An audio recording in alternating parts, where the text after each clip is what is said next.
Mga ka-Republic, nahaharap sa isang mahirap na laban ang Gilas Pilipinas.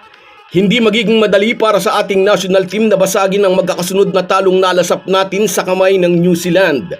At may banta rin ang coach ng Tall Blacks. Magaling na coach daw si Tim Cone, ngunit masosorpresa raw ang Gilas dahil mas malakas daw ngayon ang kanilang kupunan.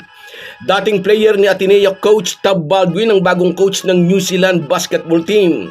Ito ang unang sabak ni Jod Clavel bilang head coach at mamaya mabibinyagan siya sa apoy laban sa winningest coach ng PBA.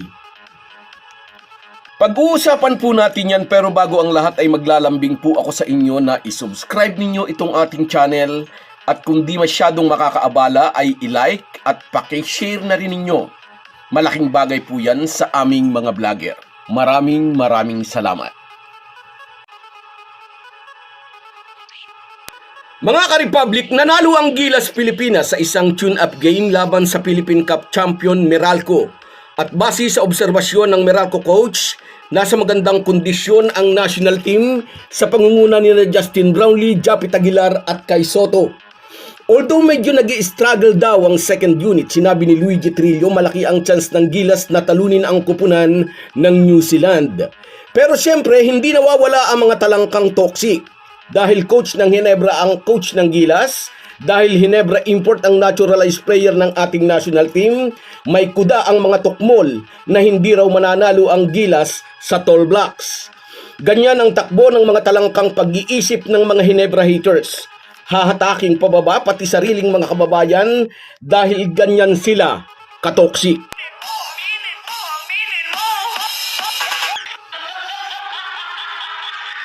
Anyway, pinangalanan na ni Tim Cone ang 12-player lineup ng Gilas na haharap sa kupunan ng New Zealand. Pinangungunahan ng naturalized player na si Justin Brownlee, kasama sina Kai Soto at Junmar Fajardo, si Carl Tamayo, Dwight Ramos, Chris Newsome at Scotty Thompson, Japit Aguilar, CJ Perez at Calvin Oftana, Kevin Kiambao at Mason Amos. Nakat si AJ Edo sa roster dahil mayroon pa siyang injury. Magiging malaking tulong sana ang 6'10" Japan B-League import sa kampanya ng Gilas, ngunit hindi pa siya pwedeng gamitin dahil nga injured pa. Instead, si Mason Amos ang pumalit sa kanya.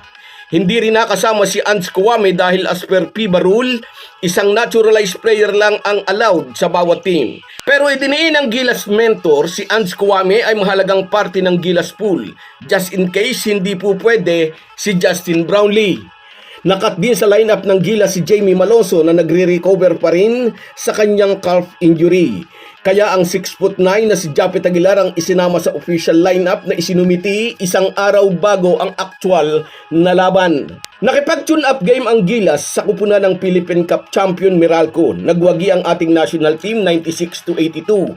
Sinabi ng Meralco coach na impress siya sa ating national team kahit ilang araw lang nakapag-team practice ang mga ito. Kung ibibigay daw ng Gilas ang kanilang A1 game, kaya raw nating talunin ang New Zealand. Kakampi ang home crowd sa Mall of Asia Arena mamayang alas 7:30 ng gabi. Kayang putulin ng ating national team ang serye ng mga pagkatalong ipinalasap sa atin ng Tall Blacks. Pero sa libu-libong dadagsa at manunood ng laban mamaya, ilan sa mga ito, mga 15 siguro o baka 10 lang, ay mga toxic na talangka na nagwi-wish na matalo ang Gilas. Ito ang mga toxic na talangkang Ginebra haters na di kayang ihiwalay ang pagkasuklam sa Ginebra kahit national pride na ang nakataya. Ay siya kayo! Pag kayo'y nakatabi ng mamay sa panunood mamaya ng laban at kayo ay nagpaka-toxic, baka kayo'y masampilong. Gunggong! Barinig kita sa mukha eh! Anyway, kung positive si Tim Cone sa kanilang chance against New Zealand ay mas mataas ang tiwala ng Tall Blacks coach. Sinabi ni Jod Clavel, masusurpresa ang Gilas dahil mas malakas daw ngayon ang kanilang mga players. Si Jod Clavel na coach ngayon ng Tall Blacks ay dati ring player ng kupunan na noon ay hinawakan ni Tab Baldwin. Bukod sa kakaibang physicality, matalas din ang outside shooting ng New Zealand kaya kailangang maging handa dito ang Gilas.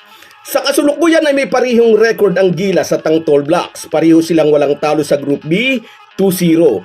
Kung parehong maitutumba ng ating national team ang Tall Blacks at ang Hong Kong, qualified na ang Gilas sa FIBA Asia Cup na gaganapin sa Jeddah, Saudi Arabia on August 5 to August 17. Kung matatalo naman ang Gilas sa New Zealand, malaki pa rin ang ating pag-asa. According to FIBA, kailangang matalo ng New Zealand ang Chinese Taipei sa susunod na assignment ng mga ito at manalo naman tayo laban sa Hong Kong. Kaya sa ating palagay, malaki ang chance na maibubulsa ng Gilas ang isang spot sa FIBA Asia Cup. So guys, yan lang muna. Hanggang sa muli.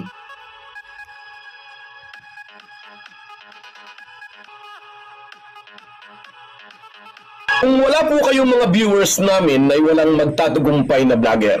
Kaya salamat po sa inyong panunood. Shoutout sa iyo, Rosel Repe. Gilas, good luck sa Gilas natin. Shoutout din sa iyo, Rico Nicanor Factor. Yes, good luck din, sabi niya, sa ating Gilas Pilipinas. Shoutout din sa iyo, John Andre Trambulo. Puro sila naghiwis ng good luck. Salamat sa panonood, Idol. Arnil Cayubit.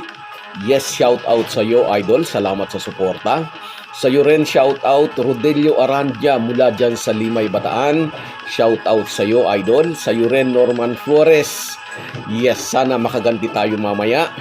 Pray tayo. Sa iyo rin, Merson Kabadi Vlog mula dyan sa Oman. Ingat ka lagi dyan, Idol. Sa iyo rin, shoutout Edwin Filizardo. Yakang-yaka yan. Malaki ang tiwala nito. Shoutout sa iyo. Sa iyo rin, Numer Adilante. Shoutout sa iyo. Salamat sa suporta, Idol. Sa iyo rin, Donald Borlagatan mula dyan sa Singapore. Shout out. At sa iyo rin, shout out Aris Girl.